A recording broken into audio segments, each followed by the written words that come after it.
of our knowledge proceeds from what we feel.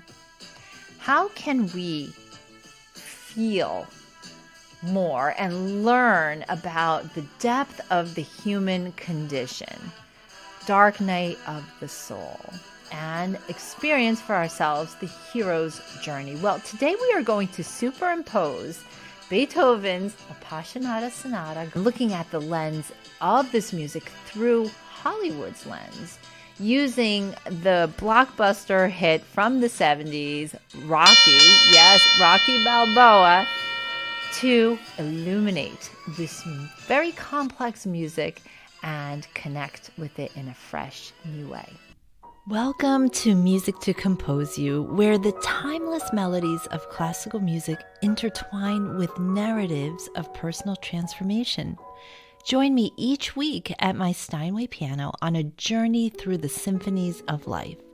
We explore how the power of music shapes our stories, ignites our passions, and leads us towards profound inner growth and physical healing.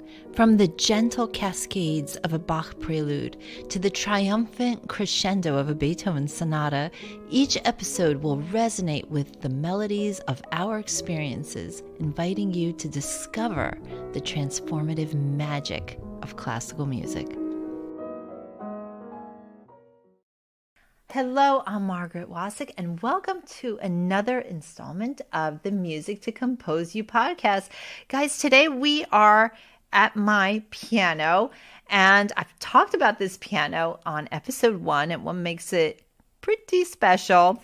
So I'm so excited to share it with you today, and we're diving in to this very passionate piece of music. It's called the Appassionata, which means passionate. And the word passion is not just passion as in, I love you. It's actually a little bit deeper than that. It comes from the word pathos, and pathos means pathetic, which means filled with not only passion, but pain. Pain and passion go together.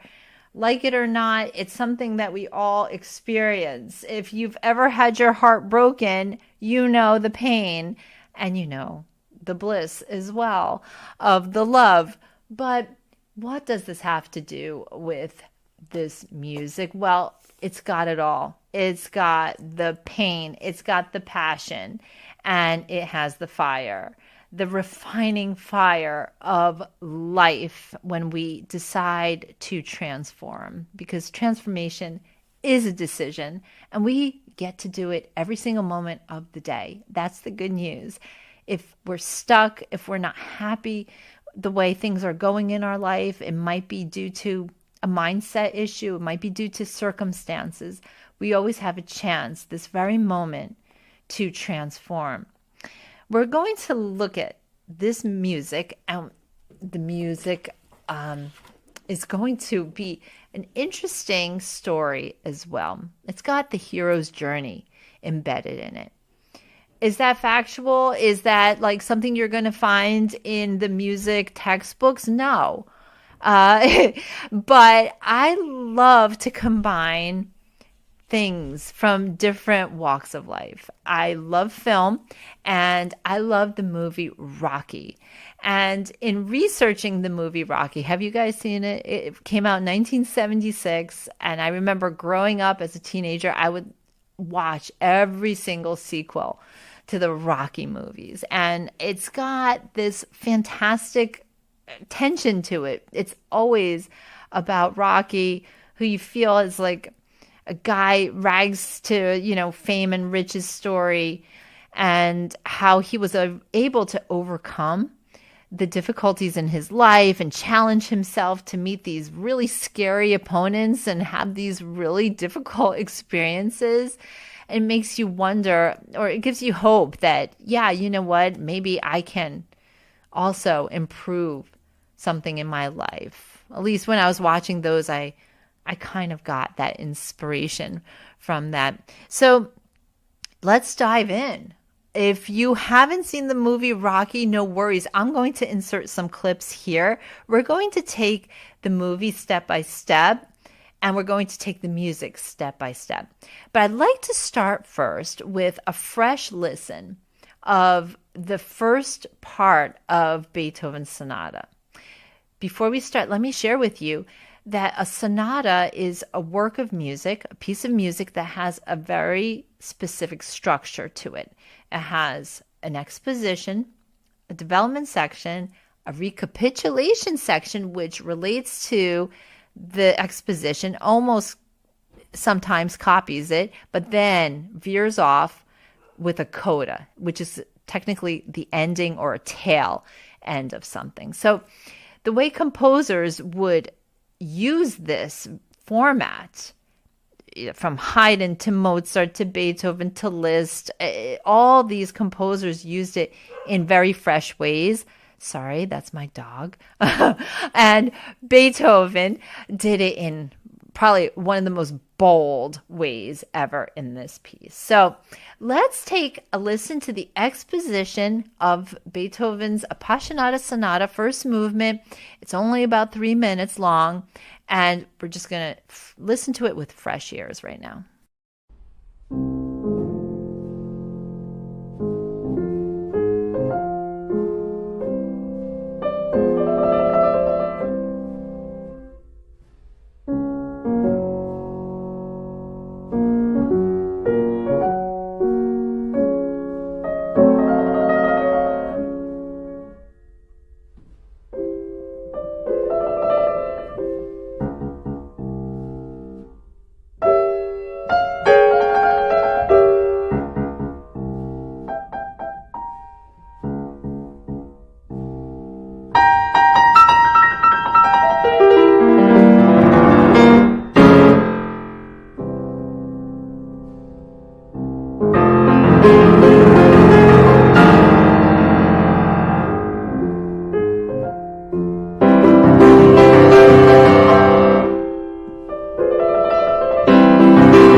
So upon listening to it, I'd like you to think about how it made you feel. What mood did it have? What experience did you have when you listened to it? Did you feel that it was flowing, or did it challenge you? Was it difficult to listen to? What did you like about it? Was it compelling, and why? These are just questions to ask as you listen, because listening is an action verb. We really have to engage. These days, because we hear so much, we have sort of evolved to be able to let things really passively enter our ears and not be attentive to it. So in this, the invitation is to listen without interruption, without distraction, to really listen to the elements within it. So, in order to make that a little easier, I'm going to break apart some of the features of that exposition we just heard, and again, overlay it with the story of Rocky and that movie. So, that movie has a built-in template to it. It's called The Hero's Journey. And The Hero's Journey was made famous in Joseph Campbell's writing. And in it, it's stages of a journey that a hero takes. And Hollywood has used this template for everything. And there's something about this template. It's a storytelling type of template that human beings just love. We gravitate to books like Harry Potter, which has the hero's journey in it. We gravitate to movies like Wizard of Oz, which has the hero's journey template in it. And there's just countless other things. I personally do believe that there is a hero's journey story within Beethoven's writing.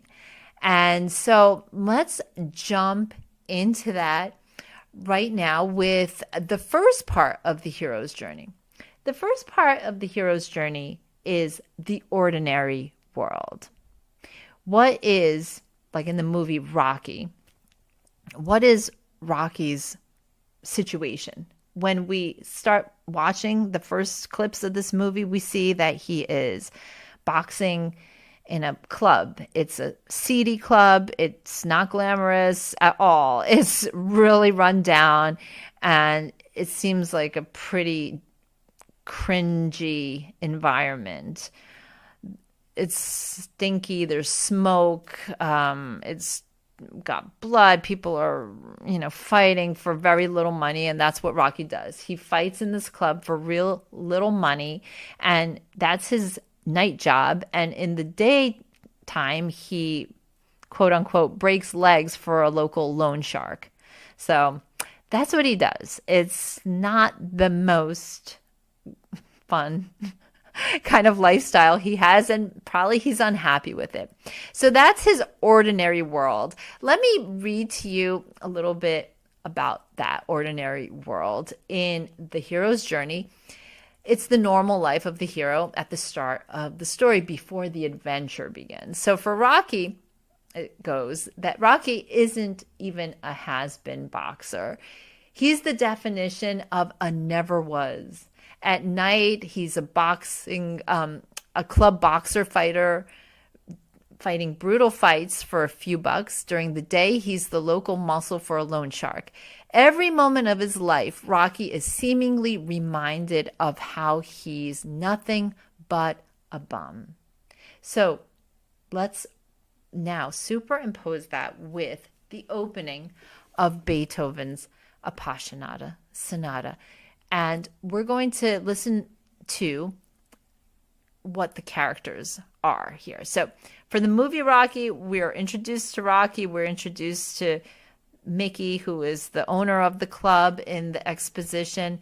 We're introduced to Adrian, who works at the pet store, and he has a crush on her, and he's little by little getting to know her more. And so that's a potential love story going on, and a bunch of other supporting characters. So those are the main ones. Now, for Beethoven, we're going to also meet characters. So I'd like to introduce you to character one, which is the down sliding theme. So the music starts like this, with a slide of 3 notes going down. Woo! Those notes going down, plus this dark key of F minor, really sets this up as dark, smoky, kind of like the opening scene of Rocky. It's not good. But then the music twirls up,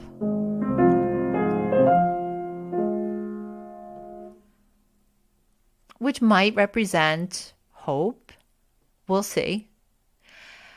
But it's still dark. Now, That ends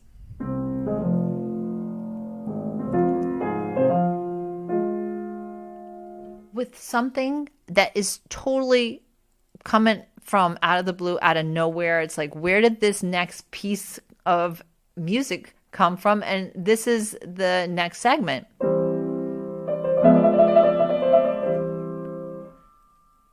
That's so weird. It's like apples and oranges in a way. There is a trill here. Trills often represent the heart because music is all about, as Da Vinci said, all knowledge comes from feeling. Music represents our feelings. This to me represents the heart fluttering nervously. You know, like when we get nervous, our heart beats faster. So we have this nervous trill.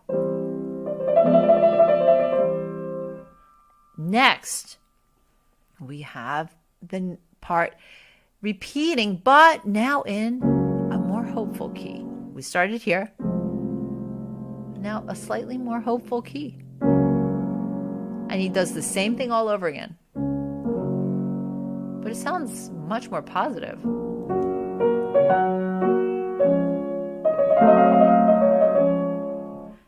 Next, he goes through a series of ambiguous moments that are punctuated by this trill. And now comes the fateful four notes, the fateful four. Listen up for those for the entire piece because it will be coming back. The fateful four notes. That represents an idea that Beethoven was completely obsessed with. Fate knocking at the door. He used it in the Fifth Symphony.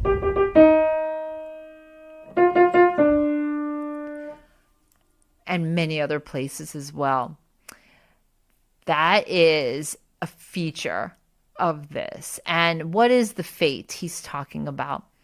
Fate is a force, a destiny, something he can't escape. It's for his own good. But in this case, fate has a challenge.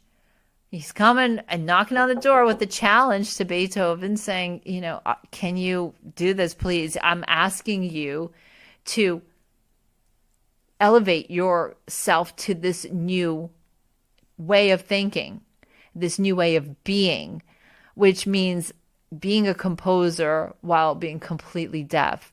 Will you elevate yourself to this challenge? That is the invitation, fate.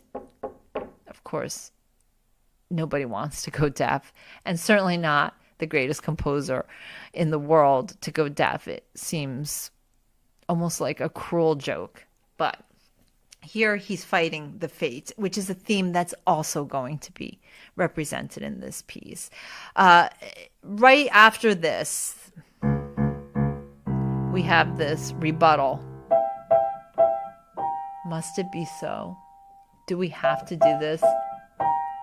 Do I have to actually go through this? Fate says, there's no other way. It's like the Ryan Halliday quote, the obstacle in the path is the path. That is the obstacle, you know.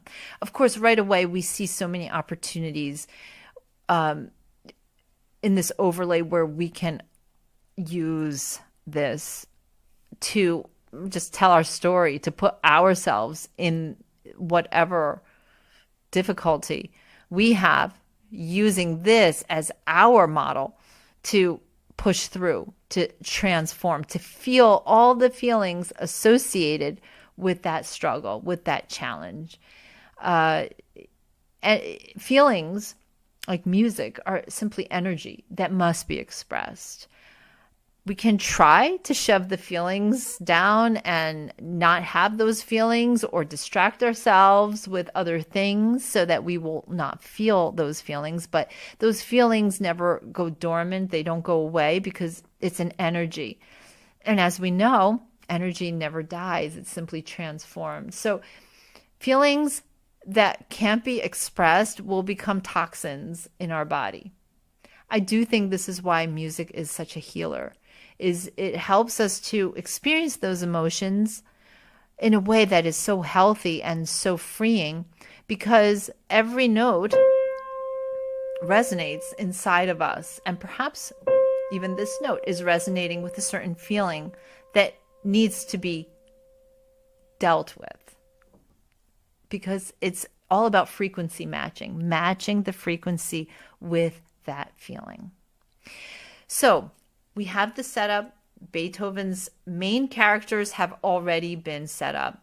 There's one last push before we close out that section, and that's this like crashing down, this very difficult and crazy and really out of the blue, thunderous crashing of arpeggios.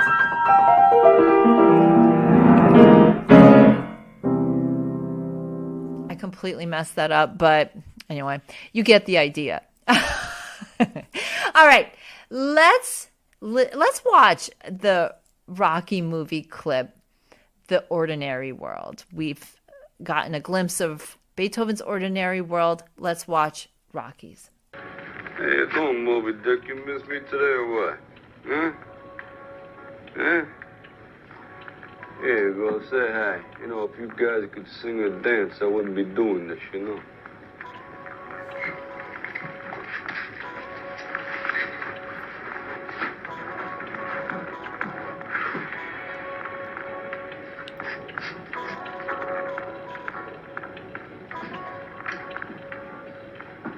And this turtle food I got here,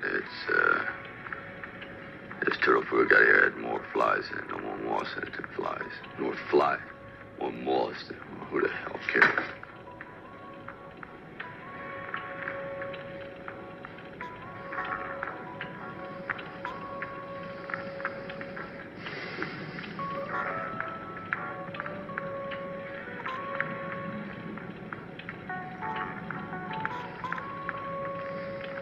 Okay, the next section of the hero's journey is the call to adventure. The hero is faced with an event, conflict, problem, or challenge that makes them begin their adventure. So for Rocky, it means that Apollo Creed comes now into the picture, a new character. Apollo Creed is a Muhammad Ali type world champion boxer, and he's looking for a new fight. He's beaten everyone, though. The options that his people choose for his next match are lackluster. He wants something bigger. Apollo and his team decide to give a no-name a try. They go through many options until Apollo finds Rocky, the Italian stallion Balboa. As Rocky shows up at Mickey's boxing gym, he's given a message that he's been requested to appear at the offices of Apollo's promoting partner. Rocky thinks that they're just looking for a local sparring partner for the champ, but when he shows up, he's quickly offered the chance to fight for the title. Okay, so the call to adventure. For Beethoven, the call for adventure starts really by the end of the first page. Now, this is a very long piece, and so it starts very soon. And basically, it starts here. So we have heard the down theme, and now it goes with these crashing chords.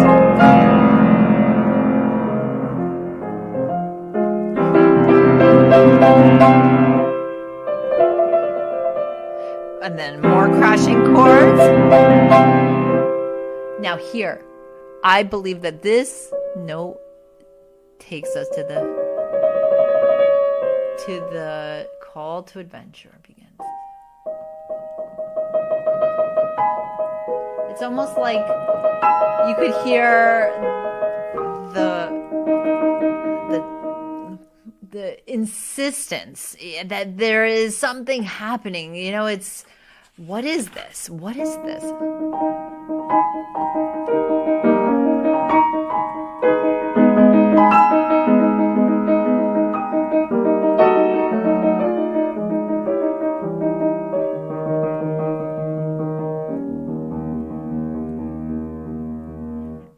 also embedded in that section we just heard is the refusal of the call, which comes next.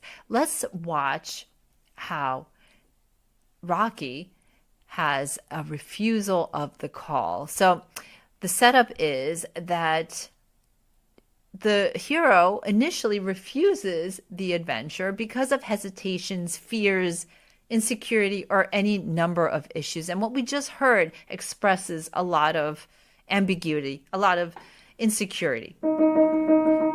Insecurity.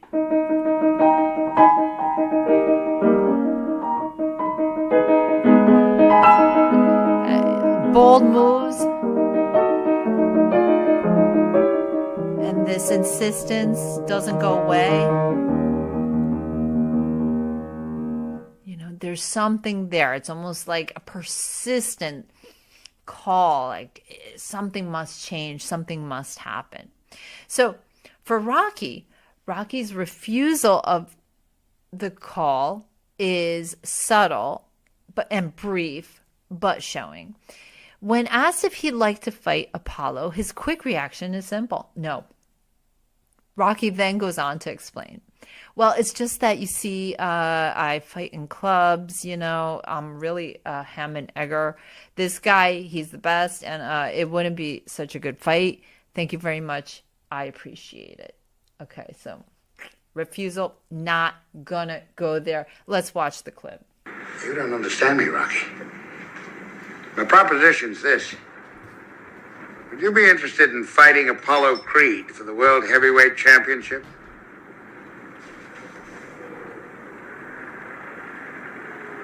No. Listen, Rocky. Apollo's seen you fight. He likes you. He wants to fight you. Well, it's just that, you see, I fight in clubs, you know, and I'm really a ham and egger. This guy, he's the best, and it wouldn't be such a good fight. But thank you very much. And now we are at the heroic section of the hero's journey. After the refusal of the call, there's usually another event that's going to happen. Maybe someone's going to say something that inspires a change of mind. And in Rocky's case, that happens when the promoter quickly convinces him to take on the fight after preaching to him about the American dream. He gets a glimpse of what is possible. Rocky, do you believe that America is the land of opportunity? Yeah. Apollo Creed does. And he's going to prove it to the whole world by giving an unknown a shot at the title. And that unknown is you. He picked you, Rocky. Rocky, it's the chance of a lifetime. You can't pass it by. What do you say? Now, in Beethoven's case, we're going to get more into this moment of Beethoven's life where he writes a letter known as the Heidelstadt Testament. And that sounds very fancy, but really the nuts and bolts of it is that he was writing his goodbye letter. It was a suicide note. And it was because he was giving up on life. He couldn't imagine continuing with this infirmity, this deafness, which also was chronic pain physically for him. And it also meant social isolation. There were no hearing aids. The hearing aid of the time was basically for somebody to talk into your ear with something as big as a tuba. And it was too humiliating for him. He already had enjoyed success as a composer, and this was so humbling. And he couldn't even imagine who would take a deaf composer seriously. And he writes this letter, and he refuses to go on with his life. That's the refusal of the call. But in this letter, there's an amazing moment where you can almost sense as you're reading it that he has this like moment, this light bulb moment where he realizes, what if I just change the way I look at this situation? And we'll talk more about that. I don't want to give it all away yet. But in this music, we have this light bulb moment, this switch of mood where we've been going through this darkness and this insecurity and this sort of nervous fear energy. And now the energy is transformed from this to finally a moment where we receive a real full-fledged melody, not just scraps of notes anymore. And I say that with respect because, boy, what Beethoven does with just these little scraps of notes is amazing. But now we have a real bona fide melody. Yay, for the first time.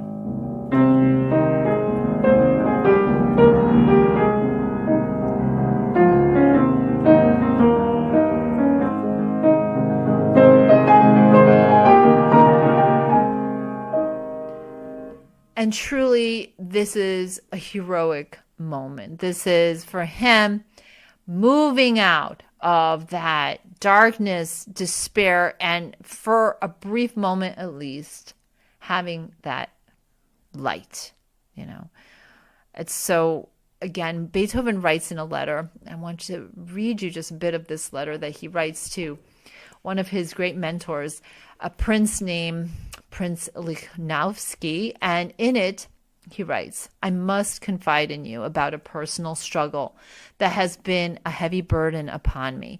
The persistent ringing in my ears, a malady that I can scarcely describe, has been an ever-present challenge. This affliction, which seems to grow worse with each passing day, has tested my resolve and my patience. Yet, I remain determined to rise above this adversity and to continue composing music that speaks to the essence of the human experience. I love that. He writes why he's doing it.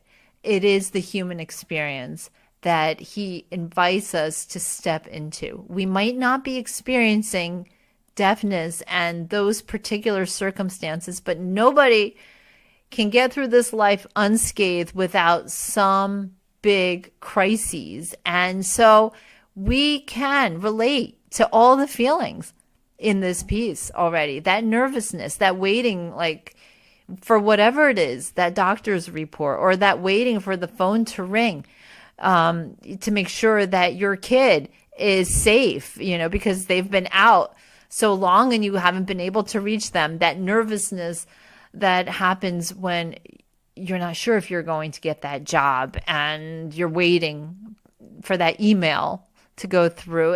There's so many countless life events that we can imagine to experience these feelings. But again, it's this opportunity to really feel on the deepest level that Beethoven invites us to. Take 2 symphonies and call me in the morning. Those are the words expressed by Elena Manis in her book, The Power of Music. My friend, let me ask you a question. Have you been using the power of music in your health and wellness journey? If not, then there's no better time than now to jump in. Because we live in a modern time that is filled with noise, where finding peace and clarity can sometimes seem impossible. However, by tapping into the notes of classical music and the timeless messages of wisdom found within, we have a powerful transformational tool that we can use today. But you might be thinking, well, classical music has never been my thing. How do I connect to it? How do I listen and actually like it, engage with it, and have it be a reflection of my feelings and emotions? Welcome to the Music to Compose You podcast. Here we connect the dots, bringing together the beautiful masterpieces of classical music, the stories behind the compositions, and the composers that wrote them. The benefits of classical music are sky high, From reducing stress and anxiety to boosting concentration and creativity, classical music harmonizes your mind and body, elevating your everyday experiences. And you can try it right now. Feel the soothing melodies wash over you, improving your mood, enhancing your cognitive abilities, and promoting restful sleep. Let the melodies of Mozart, Beethoven, and Bach be your companions on a journey to wellness.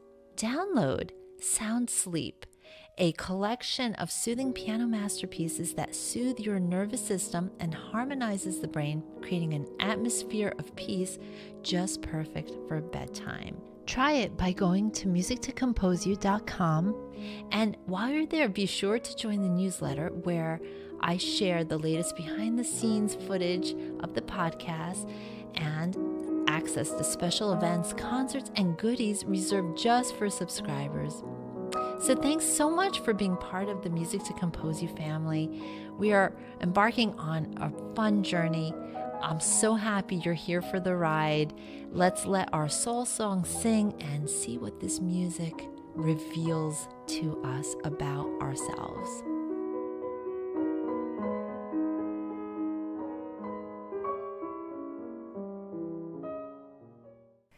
So the next portion of the hero's journey is meeting the mentor. I can't say that for Beethoven, it seems like he had a meeting of the mentor moment here, but because it's between him and himself. He's dealing with himself in this piece and really hashing it out. But for Rocky, he has a hero encounter with a mentor that gives him advice, wisdom, information, tools for getting ready for the journey ahead. And so for Rocky, it's Mickey, the owner of that boxing club.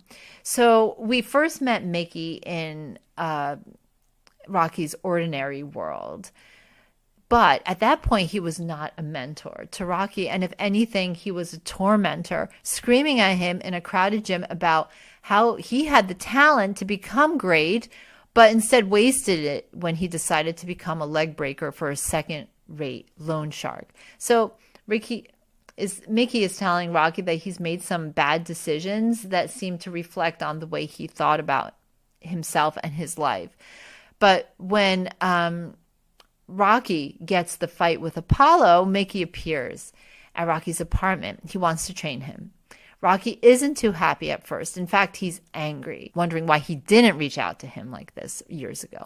After Mickey pleads his case to a closed door, Rocky comes out and accepts his offer.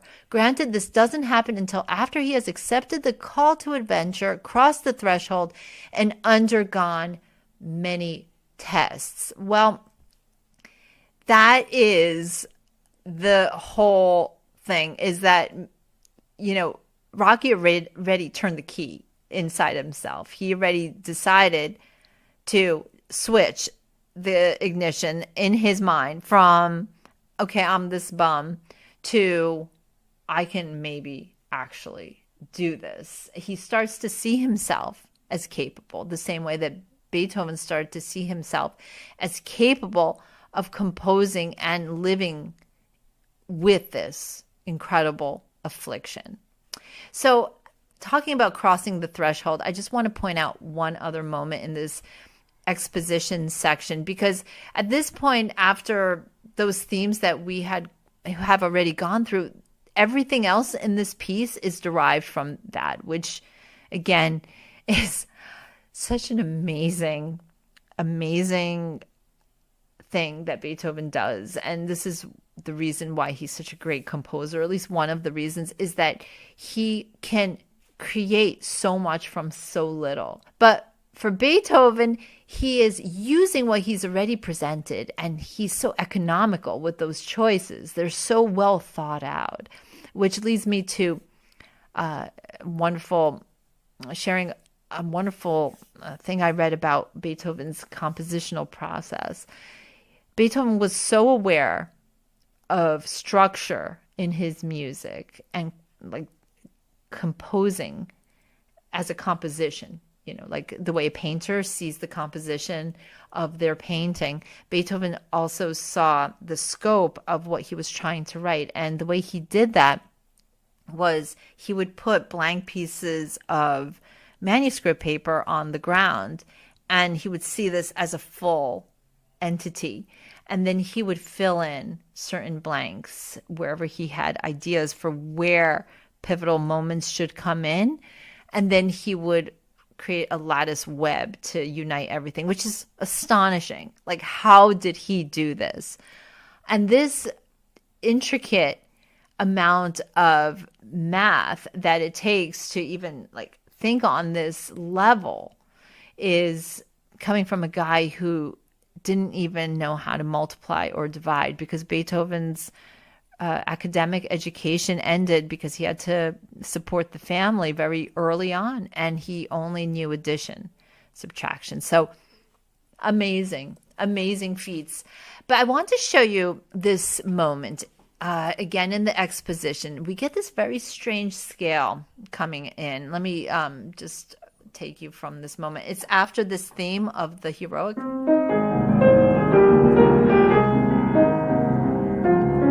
Right after that comes.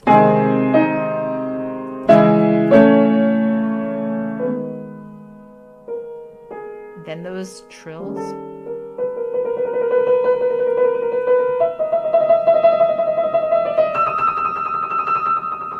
Then it comes to this really eerie scale. Descending.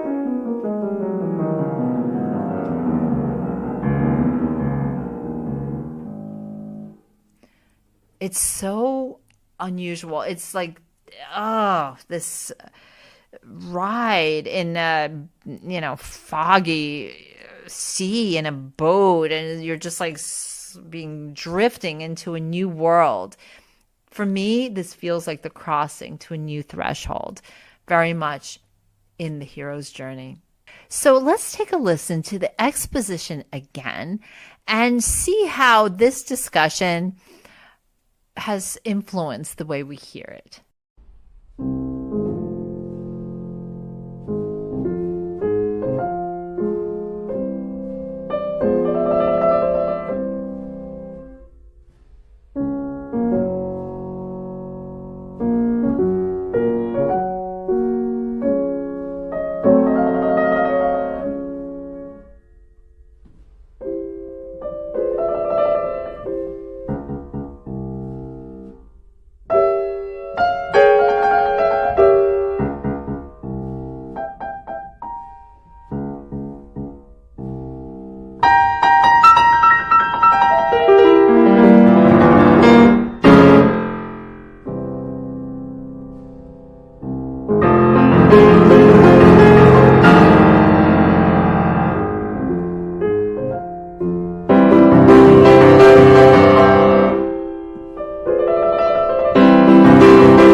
Okay, so I'm just curious, how does it sound now after we have kind of gone in and like listened with new ears and talked about this overlay of the hero's journey? Does it compute? Do you feel that? Does it change your experience of listening to this music? Does it add to it? Does it not add to it? I'm very curious to see this because for me, as a musician, I have, since that one lesson that changed my life, which I talked about in last episode, I've always come to the music with this notion of meaning. Where's the meaning? What is the composer trying to say? What are the clues, the context clues that leads to that? What is this language really getting at? So anyway, that meaning does change things. So I'm just curious if this overlay helps you to connect with this music a bit more. So with that, I'd like to wrap up this podcast, also reminding you that we have this fun Patreon group starting. We're going to be doing a midsummer book reading of a great book that also has some music interlaced with it. I don't want to give it away yet, but do come over to the Patreon and take a look, and I'll have all the details there for how you can join and when we'll be starting and all that. And also inviting you to come to the website musictocomposeyou.com, where there are free downloads for music to help with all sorts of life and wellness condition. And there is a free download for sound sleep. And we know that there's certain rhythms in music that do help us to regulate and get ready to rest. So that is there for you as a gift. And also tell your friends, help me to grow this podcast. I would love that. And let me know how you like this. What has your experience been with the hero's journey overlay on this piece? So thank you for joining. And I look forward to seeing you next week, where we continue the exploration. We finish out the hero's journey with movement 1 of this Beethoven sonata. If you're a piano learner of any age or level and feel blocked in your playing, I have some good news for you. Do you get tired of hitting the same notes over and over again? Does your progress feel stagnant no matter how much you practice? Worse yet, do you feel disconnected to the music you're playing and starting to feel tension creep up your forearms, hands, and shoulders? For many piano players, poor technique and tension can hold them back from reaching their full potential. But fear not, because there is a solution. Introducing the Golden Tone Technique, the revolutionary program designed to unlock your true potential and transform your playing. You'll learn proven techniques to release tension in your body, allowing you to play with greater ease and fluidity. The Golden Tone Technique is an integrated body, mind, and spirit approach to piano playing based on archived methods from the 19th century. On a personal note, I'm a classical pianist, and my road to Carnegie Hall was far from simple. Because of tendinitis, at age 19, I had to stop playing completely. I thought I would never fulfill my dream of becoming a concert pianist until I discovered an archive method and approach from the past that was based on the power of piano tone. When I learned this secret, it released all the tension in my body and allowed me to express myself in a way that I hadn't known possible. It was the ticket to true pianistic freedom. A big problem in modern piano playing methods, the kind usually popular on YouTube, is that they follow a more is more approach. Whether it's the promise of learning 10 songs in 1 week, or racing to play scales as fast as possible, they miss one crucial part of the puzzle. When you know this secret, it unlocks a world of joy at the piano, where you connect to each and every note, playing with a newfound ease, accuracy, confidence, and creativity. Try it right now with a 3-part free video training on musictocomposeyou.com/golden tone. Here's some testimonials from people that have watched this free training. Mick from Australia said, "I can't describe in words what I got out of these videos. In fact, it was like a blockage was released. It was so special to me." Joel from South Carolina said after watching, quote, "I started playing better almost immediately. I highly recommend this." Rodney from Washington said, "Margaret's enthusiasm, passion, and knowledge provided me with new musical skills I thought I would never achieve." Break through to the next dimension of your piano playing, no matter what level you are at, and have dream experiences at the instrument every single time you touch a piano key. To experience it today, watch the free 3-part training on musictocomposeyou.com/golden tone.